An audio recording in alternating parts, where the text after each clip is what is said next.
quelques lettres, enfin des passages pour qu'on lise. Et vous aviez choisi ces lettres de 1932. Pourquoi? Il y a eu un parti pris ou non? C'était comme ça, un peu aléatoire? Non, il y a un parti pris. C'est vrai que moi, comme j'ai dit tout à l'heure, ma porte d'entrée, c'est vraiment la question biologie, évolutionnisme, psychanalyse. C'est vrai que Marie Bonaparte a des théories un peu étonnantes. Ces textes sont plus accessibles. Son texte, deux textes connus. Son texte sur la sexualité de la femme, il n'est pas réédité depuis 1977. Donc c'est un texte qui n'est pas facilement accessible. On a les articles facilement. Et ces théories, elles sont un peu étonnantes. C'est des théories qui mêlent biologie, avec l'idée par exemple, le complexe de perforation, avec l'idée qu'il y aurait une origine biologique au complexe d'Oedipe, une origine cellulaire. Marie Bonaparte a des choses un peu étonnantes. Et elle s'est aussi intéressée beaucoup à l'anatomie et à l'anatomie féminine. Et avant de rencontrer Freud, c'est presque pour moi c'est un peu le prologue de ce texte. Elle a publié une étude, alors je ne sais pas dans quel ordre je fais par rapport à ce que je pensais faire, mais elle a publié une étude sous un pseudonyme, Narjani, qui porte en fait sur une enquête anatomique, qui est assez étonnante, assez incroyable, qui a souvent été incomprise parce que tellement bizarre. Concrètement, elle a mesuré la distance entre le clitoris et le méa urinaire pour avoir des mesures stables, quoi. Et en faisant une thèse selon laquelle en fait, une certaine distance, qui sera en fait corrélée à la possibilité du clitoris de rentrer en contact avec le pénis lors du rapport sexuel en décubitus dorsal, comme elle aime à dire, cette distance devrait être nécessaire, qui serait 2,5 cm. En gros, elle s'est demandé essayer de comprendre une origine anatomique à la frigidité. Et ce texte-là, donc publié sous le nom de Narjani, il est publié en 24. 24, c'est juste avant la correspondance. Et si j'ai présenté si j'ai choisi de parler de sexologie, c'est parce que je pense qu'il y a différents angles d'attaque qu'on pourrait prendre pour ce texte. Celui des traductions pourrait être prise. Il y a la question de la traduction de Freud en français, je pense que c'est tout à fait mobilisé avec ce texte-là. Celui de l'histoire de la psychanalyse en France aussi, on pourrait mobiliser. Mais la question du plaisir sexuel féminin, c'est un peu un de ses thèmes de prédilection, est vraiment un des grands angles d'attaque, sachant qu'il se mêle, il y a une question anatomique, mais il y a une question aussi morale, voire même une aspiration à la liberté sexuelle, qui se mêle. C'est une question technique sur comment ça fonctionne, et une question morale ou éthique, ou de mœurs, sur qu'est-ce que c'est que la liberté sexuelle pour une femme.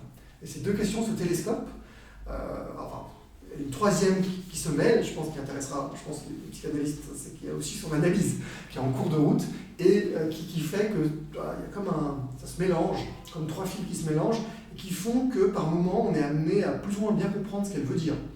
Parce que ça peut donner une impression de confusion.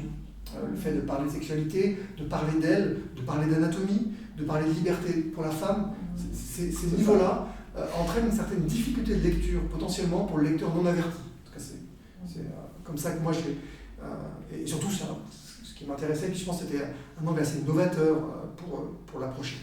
Et aussi toutes les théories sur la sexualité, qu'est-ce qu'ils entendent par bisexualité, intersexualité, c'est une question de définition.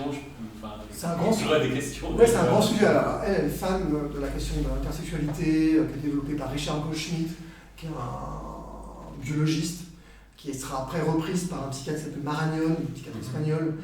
Et elle s'intéresse beaucoup à ces questions-là, à la fois chez l'animal et chez l'homme. Et dans ses derniers textes, dans les années 50-60, quand elle va rééditer des textes sur la sexologie, elle reviendra à ces questions-là. Donc c'est vraiment quelque chose qui la travaille. Et ce qui fait qu'elle a... j'ai fait une préface récemment pour une édition portugaise de textes de Marie Bonaparte sur la sexualité, qui sont faits par des psychanalystes qui s'intéressent à la question transgenre. Il y a une sorte d'actualité Marie Bonaparte, et ce qui est assez étonnant parce que c'est pas exactement dans ce sens-là qu'elle l'aurait pris elle, mais du coup, son intérêt pour l'anatomie connaît aujourd'hui un regard différent, pour différents groupes, et notamment toutes les questions autour de l'identité sexuelle, l'identité de genre, mais plus largement de la question intersexe aussi. Oui, mais aussi la question... Bon, elle avait des problèmes pour l'organe, donc avant l'apparition de ces lettres avec des tailles et tout ça, on savait plus ou moins qu'elle avait ces opérations, qu'elle avait fait des opérations, mais on ne savait pas très bien de quelles opérations s'agissait. et puis qu'elle avait une espèce de fixation à la question de l'orgasme, etc. Donc la mesure, là, pour moi, ça a été nouveau d'apprendre ces mesures qu'elle prenait. Mais on voit bien que pour Freud,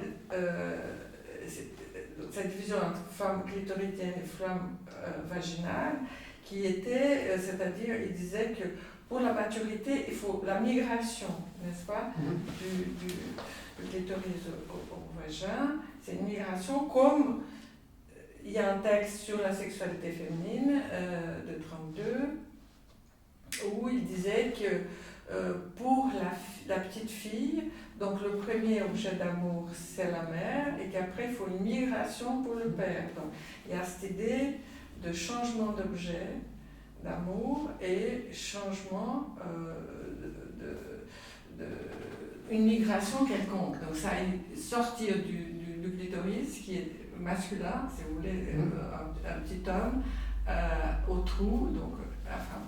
Et il y a cette idée de migration, et puis donc Marie Bonaparte, on voit bien qu'elle acceptait cette idée de femme clitoridienne et femme vaginale.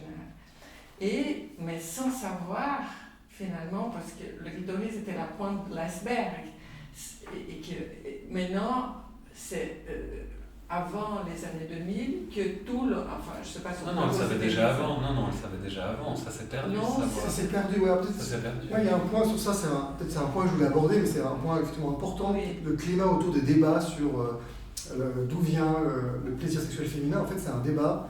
On peut retenir deux dates, si on veut, de manière un peu schématique. 1559, en fait, il y a un anatomiste de Padoue qui s'appelle Realdo Colombo, donc découvreur d'un nouveau monde, qui 1559, qui en fait fait la première description anatomique précise du clitoris sur tout son rôle fonctionnel. Il y a un débat avec un de ses successeurs qui s'appelle Fallope, mais bon, en gros, c'est à cette période-là qu'on a une description. À ce moment-là, on sait de manière assez claire que le clitoris est le responsable du plaisir sexuel féminin. C'est assez clair. Mais son étendue, c'est ça. Alors, on avait des descriptions anatomiques très précises. Oui. Vraiment, parce qu'il fait l'histologie, donc il prend des cadavres. Mais déjà à cette époque, mais comment ça se fait qu'on a l'impression que ni Freud ni ses contemporains avaient connaissance de ça? Alors, deux dates, 1559, oui. 2005. 2005, c'est Hélène O'Connell, la première femme urologue. Qui veut former une femme urologue, donc on prend l'urologie plutôt spécialité a priori masculine, la femme urologue, professeure à Melbourne, qui fait la première description en 3D du clitoris et de toute sa ramification. Son ramification, ses terminaisons nerveuses, son entourage du vagin, etc. Mais sauf il y en a plein avant. Non, parce qu'il n'y a pas aussi Georges Ludwig Kobel au 19e. Kobel, c'est sa meilleure description. En fait, il y en a plein. Qui parle de l'orgasme féminin. Juste ces deux dates-là. Non, mais c'est pas de l'orgasme, je parle de l'orgasme. Les deux sont liés, en fait. Ces deux dates-là, en fait, c'est comme des bornes. Et puis, entre les deux, le clitoris et son rôle vont être oubliés au découvert. Oubliés au découvert.